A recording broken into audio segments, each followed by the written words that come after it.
Hi viewers, నా పేరు ప్రతాప్. మీరు చూస్తున్నారు DS Pratap tech YouTube channel. Friends, previous వీడియోలో స్నేహపూర్వక సూక్ష్మజీవుల గురించి డిస్కస్ చేసుకోవడం జరిగింది.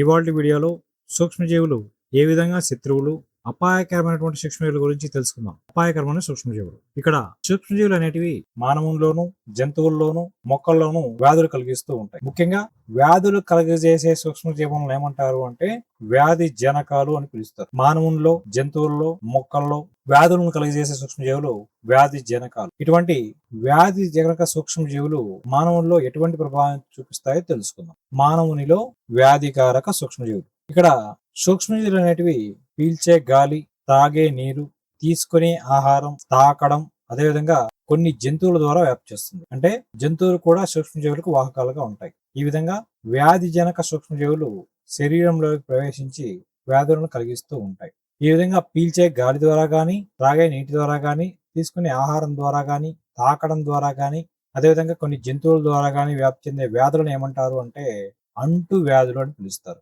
అంటు వ్యాధులకు ఉదాహరణగా యాజ్ పర్ టెక్స్ట్ బుక్ కలరా, క్షయ, సాధారణ జలుబు, ఆటలమ్మ, చికెన్ పాక్స్ ఇవ్వడం జరిగింది. అంటు వ్యాధులు ఏవి అన్నప్పుడు కలరా, క్షయ, సాధారణ జలుబు, ఆటలమ్మ, చికెన్ పాక్స్ అనేటివి as per text book example గా చెప్పవచ్చు. కొన్ని రకాల జంతువులు సూక్ష్మజీవులకు వాహకాలుగా ఉంటాయని చెప్పి ఆ జంతువులు ఏవి అని అడిగినప్పుడు చూసినట్లయితే ఈగలు, ఆడ దోమలను ఎగ్జాంపుల్ గా టెక్స్ట్ బుక్ లో ఇవ్వడం జరిగింది. విసర్జించే విసర్జక పదార్థాలపై అలాగే ఆహార పదార్థాలపై మూత ఉంచనప్పుడు కొన్ని రకాలైనటువంటి ఈగలు, దోమలు వ్యాధులకు వాహకాలుగా ఉండి వాటిపైన వాడడం ద్వారా వ్యాధులను వ్యాప్తి చేయడం జరుగుతూ ఉంటుంది. దోమలు ఎక్కువగా నీటిలో సంతానోత్పత్తి జరుపుతాయి. కాబట్టి పరిసరాల్లో ఎక్కడైనా నీరు నిలువ ఉండి అది మురికి నీరుగా మారినప్పుడు అక్కడ దోమలు ఎక్కువ చేరే అవకాశం ఉంటుంది. దోమలకు ఉదాహరణగా టెక్స్ట్ బుక్ లో 2 రకాల దోమలు ఇవ్వడం జరిగింది. అవి ఆడ ఎనాఫిలిస్ దోమ, ఆడ ఎడిస్ దోమ. ఇక్కడ ఆడ ఎనాఫిలిస్ దోమ అనేది మలేరియా వ్యాధిని కలిగించే ప్లాస్మోడియం అనేటువంటి ప్రోటోజోన్ ను వ్యాప్తి చేస్తుంది. ఆడ ఎనాఫిలిస్ దోమ ఏ వ్యాధికి కారణం అవుతుంది అంటే మలేరియా వ్యాధికి వాహకం ఏదన్నప్పుడు ఆడ ఎనాఫిలిస్ దోమ అవుతుంది. మలేరియా వ్యాధికి కారణమైనటువంటి సూక్ష్మజీవి ఏది అన్నప్పుడు ప్లాస్మోడియం ఏ వర్గపు జీవి అన్నప్పుడు ప్రోటోజోవన్ జీవి అన్నమాట. మలేరియా వ్యాధి జనకం ఏది అంటే ప్లాస్మోడియం అనేటువంటి ప్రోటోజోవన్ జీవి. అలాగే మలేరియా వ్యాధికి వాహకం ఏది అని అడిగినప్పుడు ఆడ ఎనాఫిలిస్ దోమ. ఎడిస్ దోమ గురించి చూసినట్లయితే ఎడిస్ దోమ అనేది డెంగ్యూ వ్యాధిని కలిగించేటువంటి డెంగ్యూ వైరస్ కు వాహకంగా పనిచేస్తుంది. ఈ విధంగా వాహకాల ద్వారా వ్యాధులు వ్యాప్తి చెందడం జరుగుతూ ఉంటుంది. మానవులు కలిగేటువంటి వ్యాధులకు టెక్స్ట్ బుక్ లో టేబుల్ ఇవ్వడం జరిగింది. ఈ టేబుల్లో కొన్ని వ్యాధులు ఇవ్వడం జరిగింది. ఆ వ్యాధి గురించి చూసినట్లయితే మొదట క్షయ వ్యాధి, దీన్నే టీబీ అని పిలుస్తాము. ఈ వ్యాధి జనకం బ్యాక్టీరియా, దీనికి గాలి ద్వారా వ్యాపిస్తుంది. అలాగే ఆటలమ్మ అనేటువంటి వ్యాధి వైరస్ వ్యాధి జనకంగా ఉంటుంది. దీనికి గాలి, తాకడం అనేటువంటి వ్యాప్తి విధానం ఉంటుంది. పోలియో అనేది వైరస్ వ్యాధి జనకంగా ఉంటుంది. పోలియో వ్యాధి వ్యాప్తి చెందే విధానము గాలి మరియు నీటి ద్వారా వ్యాప్తి చెందుతుంది. మనము పోలియో అన్న వెంటనే అది ఏ విధంగా వస్తుందనే విషయాన్ని, గాలి ద్వారా, నీటి ద్వారా వస్తున్న విషయాన్ని మనం గుర్తుపెట్టుకోవాల్సి ఉంటుంది. తట్టు గురించి చూసినట్లయితే ఇది వైరస్ జనకంగా ఉంటుంది. వైరస్ ద్వారా ఈ వ్యాధి వస్తుంది. వ్యాధికి వ్యాప్తి ఏ విధంగా ఉంటుంది అంటే గాలి ద్వారా తట్టు అనేది వ్యాపించడం జరుగుతుంటుంది. ఈ విధంగా ఈ 4 కూడా గాలి ద్వారా వ్యాప్తి చెందుతాయి. అలాగే ఆటలమ్మ మాత్రం తాకడం ద్వారా వ్యాపిస్తుంది మరియు గాలి ద్వారా వ్యాపిస్తుంది. అలాగే పోలియో అనేది గాలితో పాటుగా నీటి ద్వారా కదా వ్యాపిస్తుంది అనే విషయాన్ని గుర్తుపెట్టుకోవాల్సి ఉంటుంది. ఇక్కడ 4 ఇచ్చాము. ఈ 4 కూడా క్షయ, ఆటలమ్మ, పోలియో, తట్టు ఇవన్నీ కూడా ముఖ్యంగా గాలి ద్వారా వ్యాపిస్తాయి. ఆటలమ్మ మాత్రం గాలి మరియు తాకడం ద్వారా వ్యాపిస్తుంది. పోలియో అనేది గాలి మరియు నీటి ద్వారా వ్యాపించడం జరుగుతూ ఉంటుంది. ఇక్కడ ఈ 4 వ్యాధుల్లో గాలి ద్వారా వ్యాపిస్తాయి అనుకున్నాము. క్షయ వ్యాధి మాత్రం టీబీ అనేటువంటి క్షయ వ్యాధి మాత్రం బ్యాక్టీరియా ద్వారా వ్యాపిస్తుంది, వ్యాధి జనకంగా ఉంటుంది. రిమైనింగ్ ఆటలమ్మ, పోలియో, తట్టుకు మాత్రము వైరస్ అనేది వ్యాధి జనకంగా ఉంటుంది. ఇక్కడ బ్యాక్టీరియానా వైరస్ అని చెప్పారు తప్పితే బ్యాక్టీరియా పేరు కానీ ఏమి ఇవ్వలేదు అనమాట. ఈ వ్యాధులకు నివారణ గురించి చూసినట్లయితే ఈ 4 వ్యాధులకు కూడా వ్యాధి సోకిన వ్యక్తిని ప్రత్యేక గదిలో ఉంచాలి. వ్యాధిగ్రస్తులు వినియోగించినటువంటి వస్తువులను అలాగే దుస్తులను ఇతరులు వినియోగించుకోకూడదు. ప్రత్యేకంగా ఉతికి వేరేగా ఉంచాల్సి ఉంటది. సరైన వయసులో టీకాలు వేయించడం అనేది ఈ 4 వ్యాధులకు నివారణ మార్గంగా చెప్పవచ్చు. తర్వాత టెక్స్ట్ బుక్ ఇచ్చినటువంటి నెక్స్ట్ వ్యాధి గురించి చూసినట్లయితే కలరా. దీనికి వ్యాధి జనకం బ్యాక్టీరియా, వ్యాప్తి విధానము నీరు, ఆహారం ద్వారా కలరా అనేది వ్యాపించడం జరుగుతుంది. నివారణ చూసినట్లయితే కాచి చల్లార్చిన నీరు తాగాలి, వ్యక్తిగత పరిశుభ్రత పాటించాలి, మంచి పరిశుభ్రమైనటువంటి వాతావరణం ఉండాలి, వేడిగా ఉన్నటువంటి ఆహారాన్ని మాత్రమే తీసుకోవాల్సి ఉంటుంది ఈ కలరా వ్యాధి నివారణ కోసం. ఇది టెక్స్ట్ బుక్ లో ఇచ్చినటువంటి నివారణ మార్గాలు. తర్వాత టైఫాయిడ్ గురించి చూసినట్లయితే దీనికి కూడా వ్యాధిజనకం బ్యాక్టీరియానే. ఇది వ్యాపించే విధానము నీటి ద్వారా వ్యాపిస్తుంది టైఫాయిడ్ అనేది. దీనికి కూడా నివారణ చూసినట్లయితే కాచి చల్లార్చిన నీరు, వేడి ఆహారం తీసుకోవడం, వ్యక్తిగత పరిశుభ్రత పాటించడము, సరి అయిన వయసులో టీకాలు వేయించుకునేది నివారణ మార్గంగా ఇవ్వడం జరిగింది. తర్వాత హెపటైటిస్ ఏ గురించి చూసినట్లయితే ఈ వ్యాధిని మనము జాండ్రీస్ అని పిలుస్తాము, కామెర్లు అని కూడా పిలుస్తూ ఉంటాం. ఇది హెపటైటిస్ ఏ వ్యాధికి కారణం ఏది అన్నప్పుడు చూసినట్లయితే వ్యాధి జనకం వైరస్ అన్నమాట. హెపటైటిస్ ఏ, జాండ్రీస్, అలాగే కామెర్లు వ్యాధికి కారణమైనటువంటిది ఏది అంటే వైరస్ అన్నమాట. ఇది నీటి ద్వారా వ్యాపించడం జరుగుతుంది.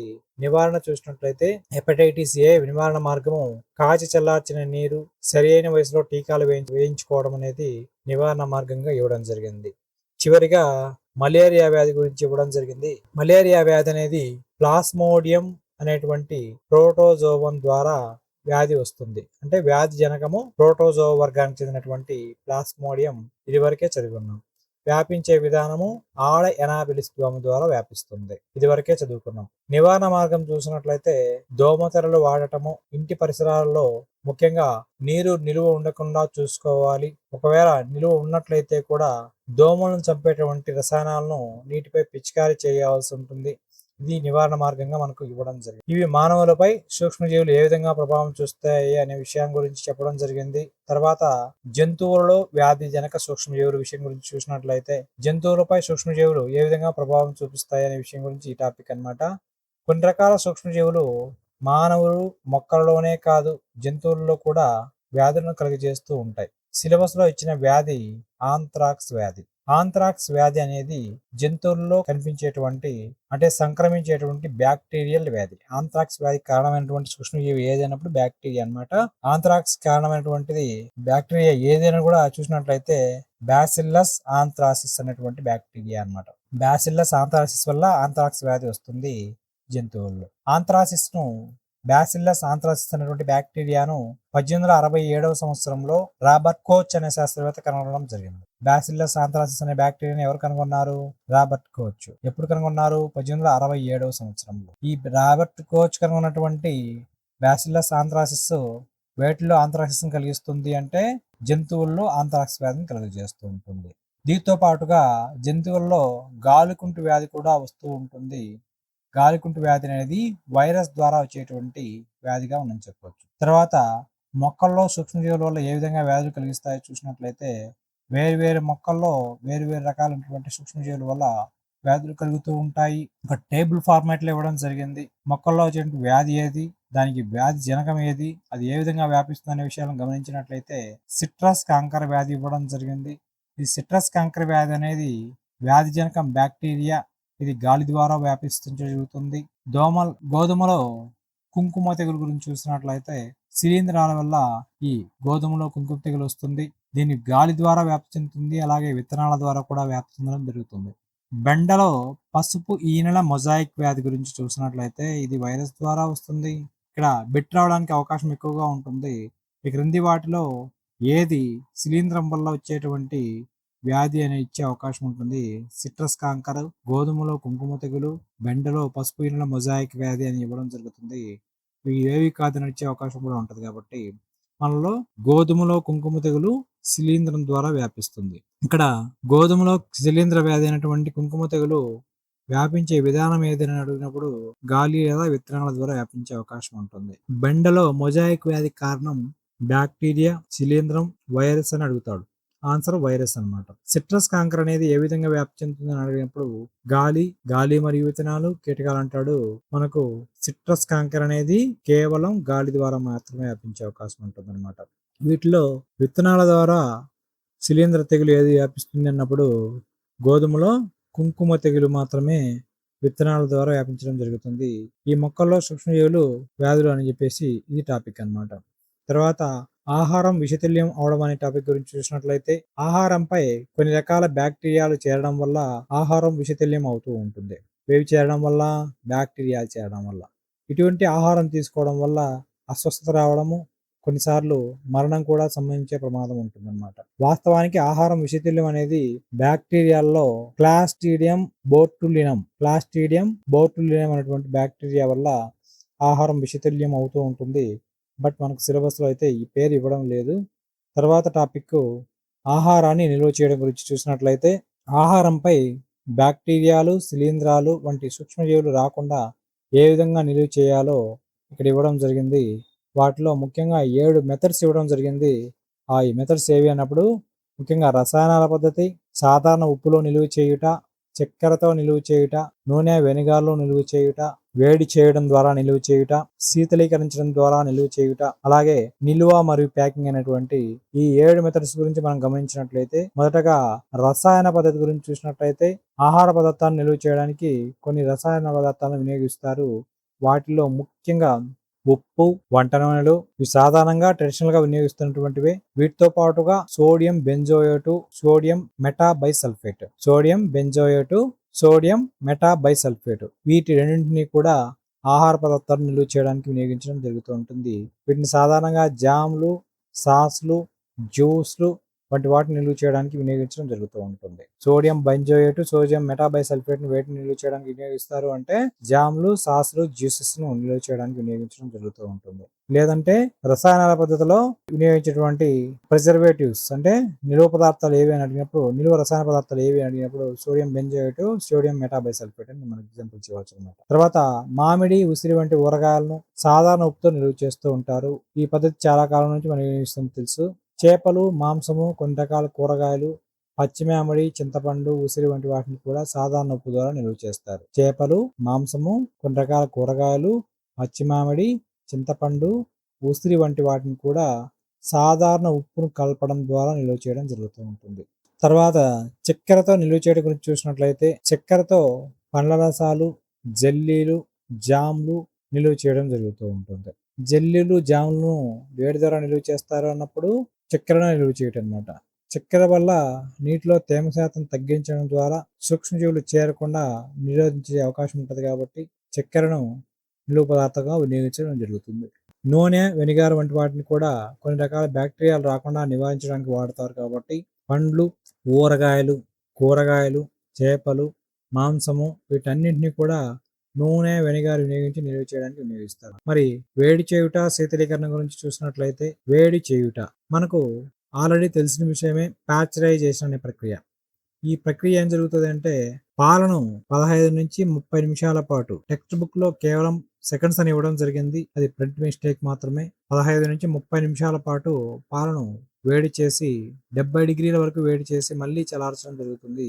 దీన్నే మనం పాస్చరైజేషన్ ప్రక్రియ అని పిలుస్తాము. పాస్చరైజేషన్ ప్రక్రియను కనుగొన్న వారు ఎవరు అంటే లూయి పాస్చర్ అనమాట. అందుకే పాలను మళ్ళీ వేడి చేయాల్సిన అవసరం ఉండదు అనమాట. పాస్చరైజేషన్ ప్రక్రియలో వినియోగించినటువంటి పాలను మళ్ళీ వేడి చేయాల్సిన అవసరం ఉండదు. ఈ విధంగా పాలను నిల్వ చేయొచ్చు. శీతలీకరణ గురించి చూసినట్లయితే, ఫ్రిడ్జ్ లో ఆహార పదార్థాలను ఉంచితే బ్యాక్టీరియా గానీ సూక్ష్మజీవులు గానీ చేరడానికి అవకాశం తక్కువగా ఉంటుంది. ఎందుకంటే తక్కువ ఉష్ణోగ్రత వద్ద బ్యాక్టీరియాలు శ్వాసక్రియ జరుపుకోలేవు కాబట్టి ఫ్రిడ్జ్ లో ఆహార పదార్థాలు నిల్వ చేయడం జరుగుతూ ఉంటుంది. గాలి చొరబడకుండా బిగుతైన సీసాల్లో, ప్యాక్స్ లో కూడా ఆహార పదార్థాలను నిల్వ చేయడం జరుగుతుంది. ఈ పద్ధతి మనము ఏం చెప్పొచ్చు, సెవెంత్ మెథడ్ అనమాట. నిల్వ మరియు ప్యాకింగ్ అనేటువంటి పద్ధతి అనమాట. తర్వాత నత్తరీన్ స్థాపన గురించి చూసినట్లయితే, ఇది చివరి టాపిక్. నత్రజని స్థాపన అంటే వాతావరణంలో ఉన్నటువంటి అణు నత్రజని సమ్మేళనాలుగా మార్చడాన్ని మనము నత్రజని స్థాపన అని పిలుస్తాం. వాతావరణంలో ఉన్నటువంటి నత్రజని ఏ రూపంలో ఉంటుంది? అణు నత్రజని రూపంలో ఉంటుంది. అలాగే అయితే మొక్కలు మాత్రము ఏ రూపంలో ఉన్నటువంటి నత్రజని మాత్రమే వినియోగించుకోరు అంటే నత్రజని సమ్మేళనాలను మాత్రమే మొక్కలు వినియోగించుకోగలుగుతాయి అన్నమాట. ఈ విధంగా అణు నత్రజని సమ్మేళనంగా మార్చబడాలి.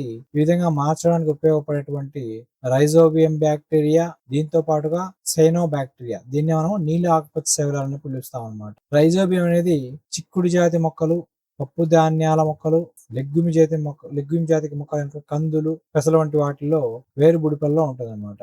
ఈ వేరుబుడిపల్లో రైజోబియం బ్యాక్టీరియా సహజీవనం చేస్తూ నత్రజని స్థాపన చేస్తూ ఉంటది. ఇక్కడ నత్రజని వలయం గురించి ఇవ్వడం జరిగింది.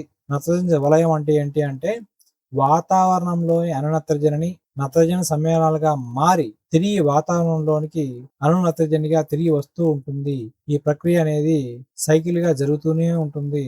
కాబట్టి దీనిని నత్రజని వలయం అని పిలవడం జరుగుతూ ఉంటుంది. వాతావరణంలో నత్రజని శాతం అనేది కాన్స్టెంట్ గా 78% మాత్రమే ఉంటుంది. వాతావరణంలో నత్రజని శాతం ఎంత అండినప్పుడు 78%.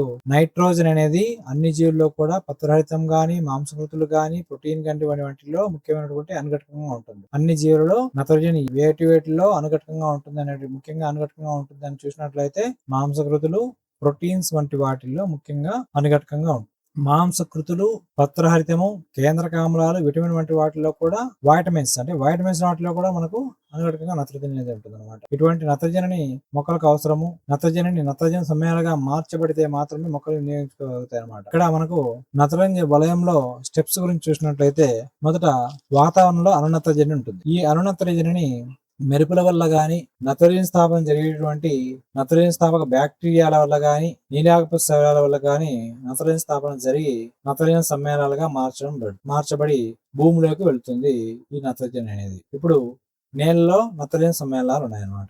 ఈ నేల నుంచి నత్రజని సమ్మేళనాలను మొక్కలు వినియోగించుకుంటాయి. మొక్కలు ఈ నత్రజని సమ్మేళనాలను మొక్కలోని వివిధ భాగాల్లో నిల్వ చేసుకుంటూ ఉంటాయి. మొక్కల భాగాలను జంతువులు వినియోగించుకుంటాయి. అంటే జంతువులు మొక్కల భాగాలను ఆహారంగా తీసుకోవడం అనేది జరుగుతూ ఉంటుంది. మొక్కలను ఆహారంగా తీసుకునే జంతువుల్లోకి నత్రజని సమ్మేళనాలు వెళ్తాయి. మొక్కలు, జంతువులు చనిపోయినప్పుడు వాటిలోటువంటి నత్రజని సమ్మేళనాలను భూమిని చేరుతాయి. అయితే కొన్ని బ్యాక్టీరియాల వలన కొంత నత్రజని సమ్మేళనాలు నత్రజని అంటే అణునత్రజనిగా మారి వాతావరణంలోకి చేరడం జరుగుతుంది. ఈ విధంగా వాతావరణంలో నత్రజని అనేది ఇంచుమించు స్థిరంగా ఉంటుంది. ఇది నత్రజని స్థాపన బ్యాక్టీరియాలు ఏవైనప్పుడు రైజోబియం బ్యాక్టీరియా, నీలాకపస్ శైలాలు, సైనో బ్యాక్టీరియా అని చెప్పొచ్చు.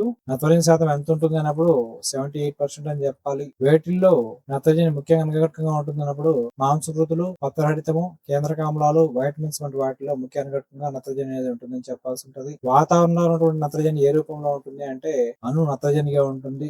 మొక్కలు ఏ రూపంలో ఉన్నటువంటి నత్రజని మాత్రమే వినియోగించగలుగుతాయంటే నత్రజని సమ్మేళనాలు మాత్రమే వినియోగించగలుగుతాయి అన్నమాట. వాతావరణంలో ఉన్నటువంటి నత్రజని సమ్మేళనాలుగా మారుతుంది అన్నప్పుడు మెరుపుల వల్ల కానీ, లేదంటే నత్రజని స్థాపక బ్యాక్టీరియాల వల్ల కానీ నత్రజని సమ్మేళనాలుగా మారుతూ ఉంటుంది ఈ నత్రజని అనేది. ఇది ఫ్రెండ్స్ ఇవాల్టి వీడియోలో.